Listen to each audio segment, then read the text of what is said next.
Anybody on? Looking for some comments.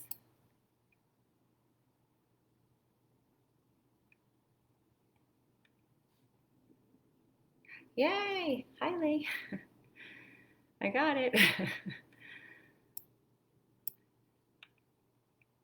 All right.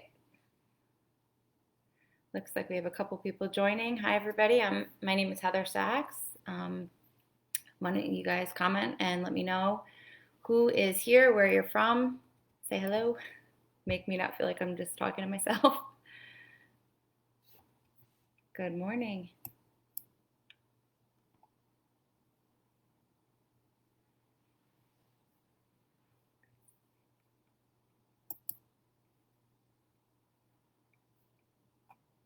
Anybody else want to say hello?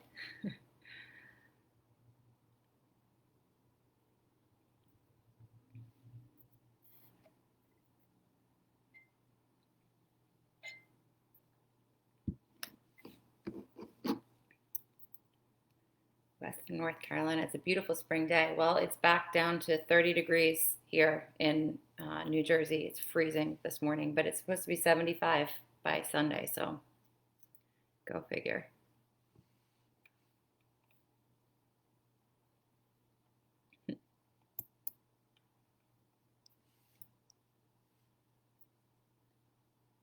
For now, where are you located?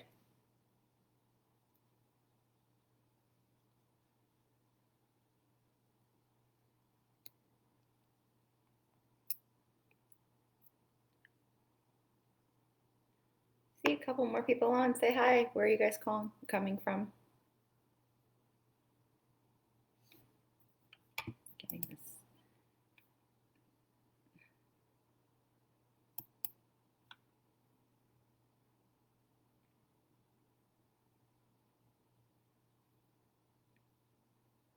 All right, well, it's just 12 o'clock, so we'll, I guess, give a couple more minutes.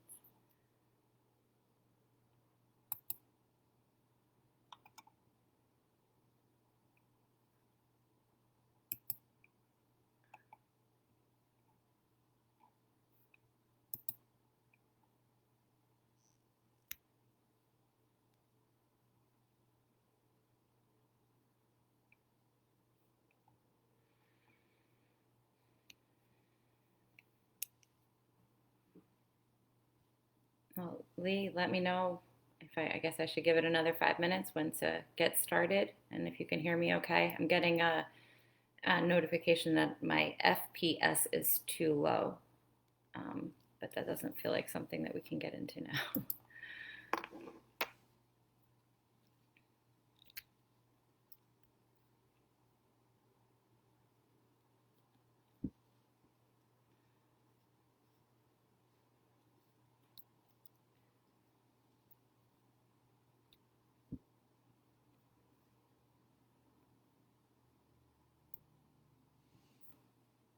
Let's see if I can do something here to make this better.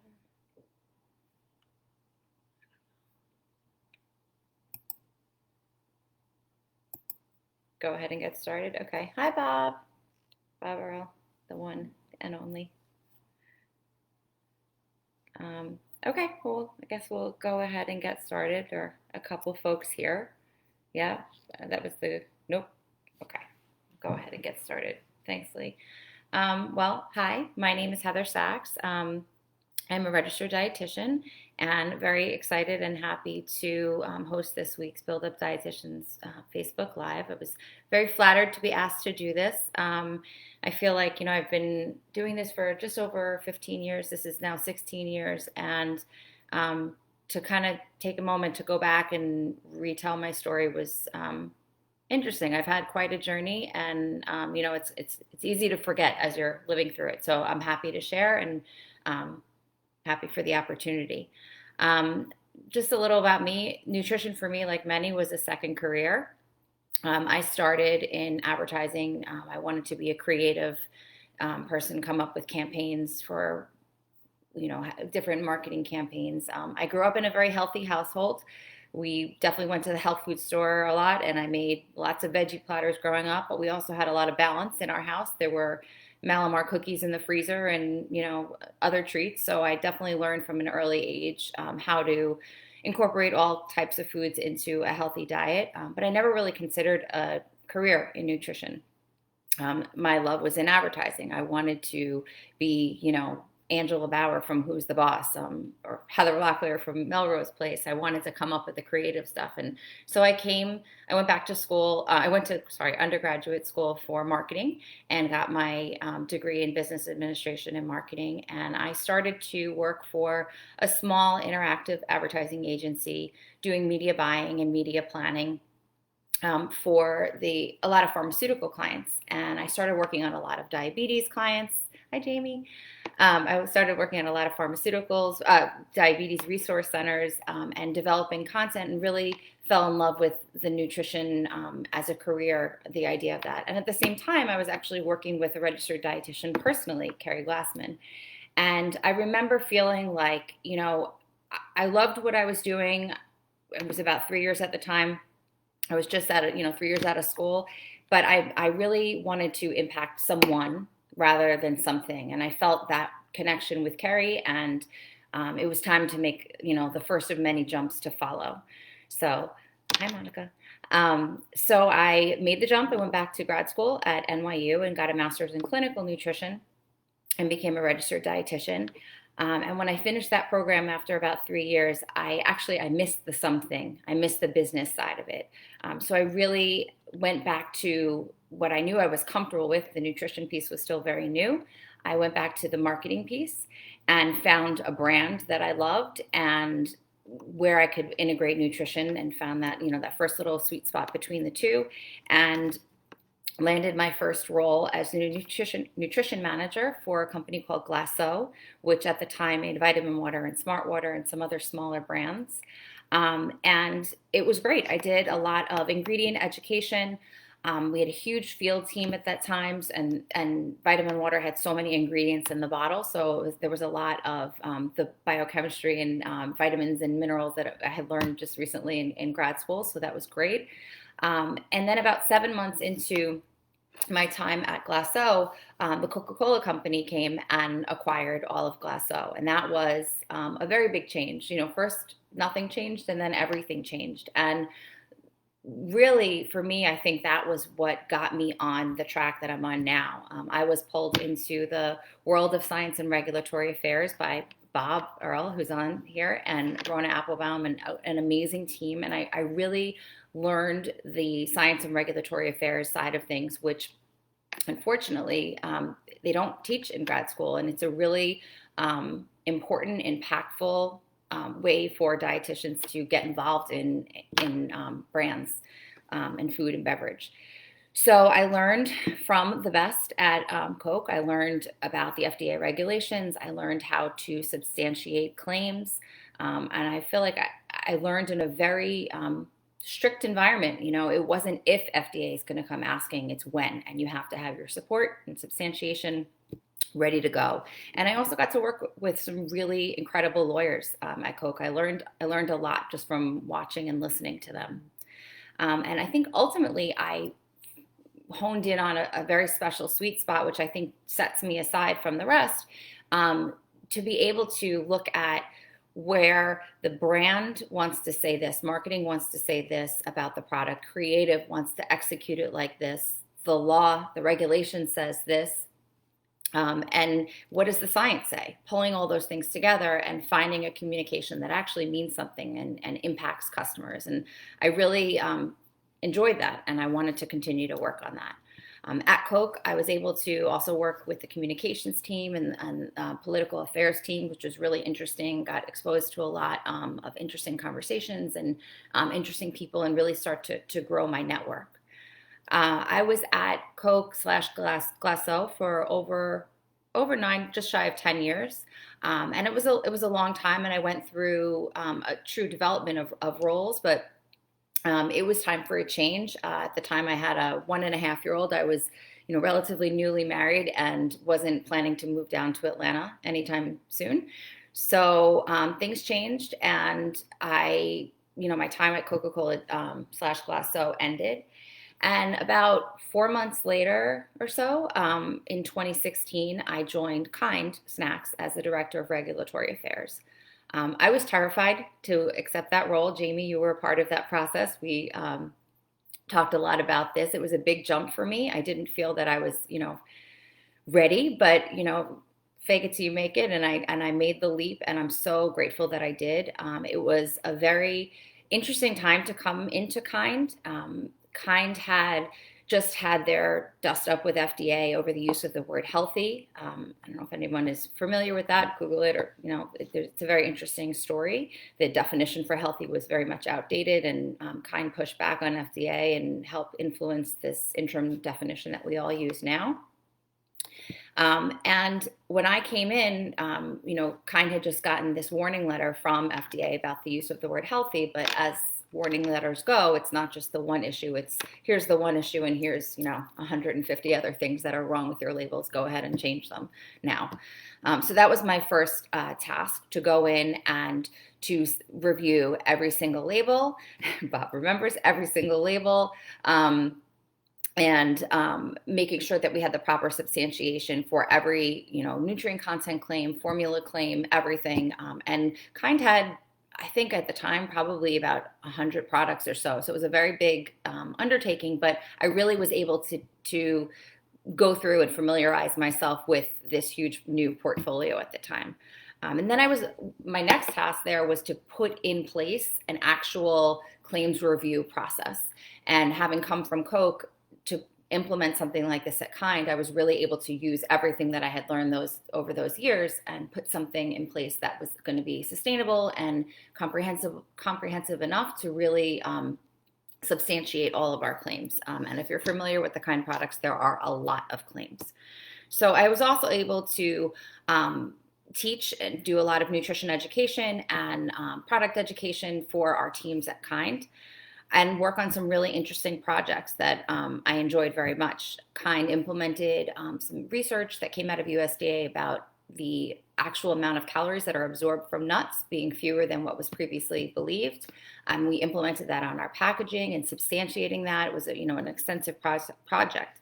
I was involved in some other citizens petitions that Kind filed with FDA around nutrient content claims and other litigation and product development, R&D. It was a really interesting time, and also got to work on some international projects as well.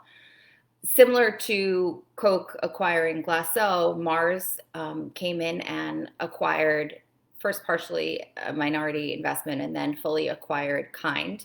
And through that, all of a sudden I had SRA colleagues again, which was really nice, and worked on some international projects and some national projects as well with my International Mars Science and Regulatory Affairs colleagues. About 4 years, I think I was at Kind total. Things were changing again. This is around the time when the pandemic hit, and my role was impacted there. After this change, of course I was devastated because I really enjoyed the brand that I was working on, which I think is so important. But I was in a different place. I was really ready to take a step back and think about what's next. What's next? I had essentially been doing a lot of the same work for not all of the 15 years, but pretty close to it. And I wanted something different. Obviously, I wanted to stay close to my wheelhouse, but I wanted something different. And I spent close to 6 months interviewing at a variety of different places, food companies, technology companies, a lot of different types of organizations. And when this opportunity that I'm in now at Blue Apron came along, I was really excited at it. First of all, it was very full circle for me. Between Glaceau and Kind, there was a version of this role 5 years ago that I applied for and didn't get, and rightfully so. I was nowhere ready for that role. But 5 years ago, when I met with the folks at Blue Apron, I actually met a wonderful colleague through that, Becky Holmes, who owns a company called Foodwit, and we've stayed in touch over the years. And now I get to work with her because she still works with Blue Apron. So it's very full circle, and beshert, as you say in Yiddish. It was meant to be. So Anyway, I had this new role that I was excited about that was going to give me new exposure to new areas that I hadn't worked on. I was not hired because I was a registered dietitian. I was hired for my, science and regulatory affairs experience. Um, but I knew that, as many of us do, I was going to have the conversation when I got there and show what I could bring to the company from a nutrition perspective. And that's what's been happening over the last 7 months. I really have been able to make a change we have a wellness product, but I'm pushing for more. I've been writing content, just volunteering to do it, content for our nutrition blog, pushing, it's National Nutrition Month. What are we doing? Just being a nudge, just really, really pushing to try to take our reputation to the next level. Been posting a bunch of things on LinkedIn, and it'll continue. And these conversations, I think that's one of the most important lessons that I've learned over the years, to just insert yourself wherever you can.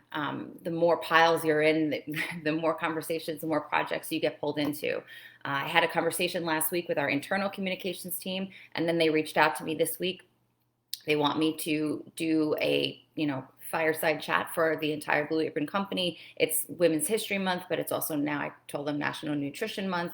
So we're going to do something on Registered Dietitian Day, just a conversation. One leads to the next opportunity. At Blue Apron, in addition to, the nutrition stuff that I'm kind of just inserting myself into, I've been able to work on a lot of interesting projects, launching a heat and eat project, which was a new area for me. Working on a lot of recipe automation. Blue Apron is such a different type of company. We have so many, yep, Jamie, absolutely. Blue Apron is such a different type of company where we basically have 50 new products every week. At obviously at Kind and at Glaceau, at Coke, there were so many different products, but they stayed the course, at least for a year before being discontinued. This is very fast moving, and it happens quickly, and things change. And with the pandemic, more people cooking than ever at home, but then sourcing challenges and having to do ingredient swaps, and not introducing new allergens. Bob and I have talked a lot about this.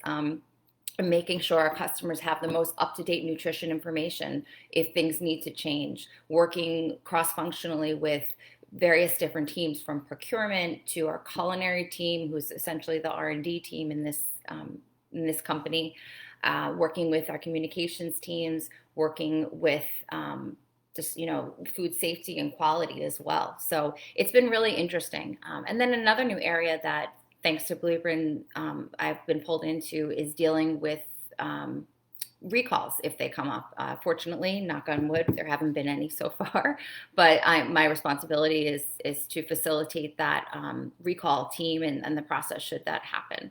So that's a little bit about my history. I see there's a question here. Yeah. It's challenging. I will tell you, to be a registered dietitian that worked for the Coca Cola Company, it was not without conversation. There were many conversations over the years. Bob couldn't vouch for this. We would go to Fancy and we would get yelled at. What are you doing here? You have no business being here. And we really were there to, correct the narrative and be science-based and explain, peer-reviewed science. There are a lot of assumptions out there and beliefs out there that are outdated, that are not based on the most recent science, and educating people about low and no calorie sweeteners, educating folks about dehydration. If you drink a cup of coffee, that is not going to dehydrate you. And really just having these tough conversations. You can go many different routes. I have a love of brands from early on, so this was an easy one for me to find my way here. But you have to make sure that you love the brand. I mentioned, as I was going through my interview process, that I interviewed at a lot of different companies, and I walked away from some opportunities because it wasn't the right brand fit. You have to be comfortable standing behind that brand. Are you going to agree with everything? No, But, I always picture myself, as I did in those early years, having to explain, what I was doing at the Thanksgiving table back when we used to have big Thanksgivings. So I think educating yourself and finding a brand that syncs with your beliefs and your passions is an easy way to go. So, okay, so that's basically my journey, how I got there. I think the other thing that has been so important to my journey, and I be amiss to not call this out, is to be able to develop a network. And that network is more than just colleagues. It's colleagues that become friends. Bob, Rona, Jamie is a friend that became a colleague that is still a friend. So having that fluidity, and I'm very fortunate. I have a very strong family unit. My husband reminds me of my worth every day because it's easy to get knocked down. I have my parents who are like the best cheerleaders. My brother, who is a PR crisis management person, who has managed me many times. I have a wonderful uncle who is my business guide liaison, through corporate America. So establishing that network, I think, is really important because it leads you to, obviously, to conversations, but just to be able to absorb other people's experiences. And I think learning from each experience. As a whole, I'm very proud and I'm very happy with the career path I've had so far. But of course, there are ups and there are downs. And I think learning from all of those experiences is a really important part of the journey. I've had many managers over the years. I think at Coke, I had in my 10 years, I had 7 or 8 managers. And some of my managers have been wonderful and have uplifted me and pushed me to strive to the next. Some have not. And I think what I take away from that is the importance of learning from both. Currently I'm not managing any people, but I interact with a cross-functional team, and I think it has taught me how to work with others better based on the different management that I've had. So I have seen another question. Does Blue Apron have any other dietitians, interns? Are there any organizations that help me professionally? So no, there are no other dietitians. There was a registered nutritionist that was a part of the company who just moved on to something else, but it is just me. Interns, I don't know about. I've seen, not on my team, but I've seen about, there's a culinary intern, and I think that the IT folks had an intern, so I could take that as a follow-up. I don't know of any others. They don't have an internship program. Kind definitely did have an internship program. And then other organizations, not just the academy that I help professionally. Well, I mean, the Academy of Nutrition and Dietetics is always one that I've been a part of, and the different dietetic practice groups as well.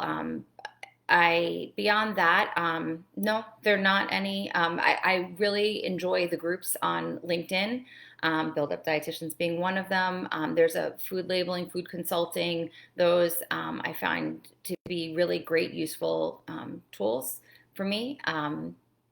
So, yeah, that's how I'd answer that. Any other questions I can answer? Who else? I see there's 8 people on there. Who else is on here?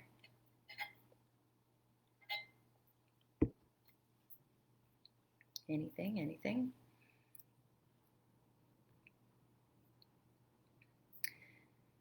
Okay. Well, I think, I was speaking with somebody yesterday who was just out of their internship program, and they were trying to decide what direction they wanted to go in. And I do think it's very interesting that, we can go to grad school for various different nutrition-related degrees, but, you can go more culinary community nutrition. You could go, more obviously on the clinical side, food policy side. You could go all these different directions, but there is not really a defined track for science and regulatory affairs. And, I hope that one day that there could be something like that, because I really do feel like it's a great opportunity. First of all, it's, financially sound, and it's interesting, it's constantly changing. So, if someone's interested in regulatory work, what would I suggest? I think the groups that I mentioned, and anyone can reach out to me on LinkedIn. I can follow up here and share them. I think those are really good groups because you see the different types of questions that people are asking, and it helps interpretation of the regulations, which are, I'm not a lawyer, they're not very easy to read. I think that where I initially met Bob Earl, actually, the former Grocery Manufacturers Association, they do a wonderful training that I still refer back to those notes. They're very helpful, those presentations, teaching about the different regulations and different types of claims. What has been my biggest regulatory challenge at Blue Apron so far? I think the fact that things change so quickly is challenging, and making sure that where I'm here now compared to when the conversations I had with them 5 years ago, they've made enormous advancements, in terms of traceability and food safety and all of that. But I think my biggest challenge now is, how quickly we have to move when sourcing issues arise and we have to make a change. That's been a challenge. Fortunately, because our nutrition information is online, it's easier to update, but communicating with the consumers if we need to make a change, and that rapid pace is different because, like I said, there's 50 new products a week, so it can definitely be challenging. Marketing challenge, I would say, is, we're dietitians, we always kind of want to make the world a healthier place, and culinary is definitely they're artists, and so it's hard to push. To make changes, different swaps, offer different things. But I keep pushing for sure. I definitely keep pushing and, just being a pain and just giving them ideas. And we have an internal Slack group that posts Blue Apron meals that I make each week. And I always have a little swap that I do. I take out the rice, I put in cauliflower rice, or I bulk up the vegetables, things like that. So, and, I tag the culinary team and every time I do that, I get notes on the side, Slack's back on the side saying, oh, that's a great idea. I wish they offered that. So I'm just going to keep pushing, in behind the scenes. Has Blue Apron been affected by supply chain issues that we see in the supermarkets? I think there's always a substitution, and we try to keep it as close as possible. But things do happen. Our inventory, the facilities are incredible. There's our East Coast facilities out in New Jersey. I've been. It is state of the art. It is so incredible. It is so big, and the ingredients are so organized and packed so high. It makes like a bodega Costco look like a bodega. It's crazy. So yeah, sure there have been issues, but there's always backups. There's always, an alternate ingredient. When a new ingredient is onboarded, as part of the process that we go through, we have a plan B. So, if the Romesco cauliflower isn't available, we know that we're going to back that up with broccoli or cauliflower or something like that. So it's hard. How do they work with identifying farmers to work with? There are a lot of local farmers involved. Our procurement team goes out, and researches a lot to see what the sustainable and sustainable packaging is very important as well. So our procurement team is really very involved in reaching out to a lot of local and larger farmers.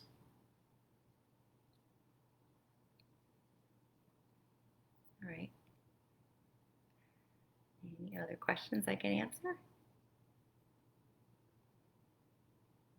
Well, I'll put my contact information on LinkedIn, or you can feel free to email if anyone has any follow-up questions. It's at heathertsachs@gmail.com or Heather Sachs on LinkedIn.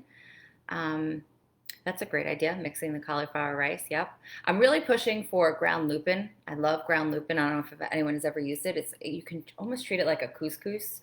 So I'm trying. But, some of these smaller, more unique ingredients are harder to onboard on such a larger scale.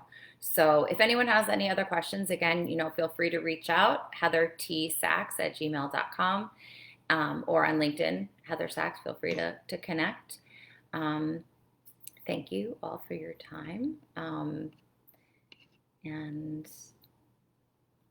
yeah, if there's anything else, I guess we're just about at time.